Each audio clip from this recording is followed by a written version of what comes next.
দেখুন, আবারও সবাইকে একই কথা বলছি। আমরা সকলেই জানি আগামী ১-১.৫ মাসের মধ্যেই আমাদের রাজ্যে ইলেকশন, মানে আমাদের পশ্চিমবঙ্গে ইলেকশন।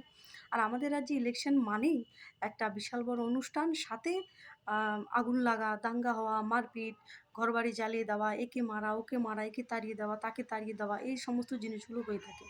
তো আমি জানি না আমার এই ভিডিওর মাধ্যমে কত মানুষের বিবেক উদ্রেক হবে বা কত মানুষকে জাগ্রত করতে পারবো সেটা জানি না। যদিও যারা চোখ বন্ধ করে ঘুমায় তারা তো জাগে একটা সময়, কিন্তু যারা চোখ খুলে ঘুমায় তারা কখনোই জাগে না। তার কারণ হচ্ছে দেখুন, আপনার পাশের বাড়িতে যারা রয়েছে, হতে পারে আপনারা দুজনে দল করে থাকেন।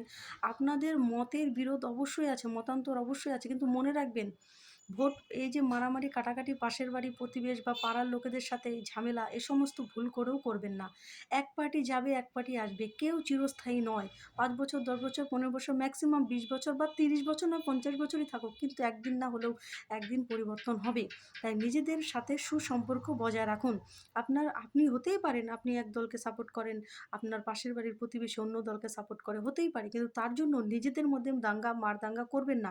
ওপর লেভেলের নেতারা কিন্তু নিজেদের মধ্যে মারদাঙ্গা করে না। তাদের সাথে দেখা হলে কিন্তু ওই হাই হ্যালো, চা কফি খাওয়া এসব চলে।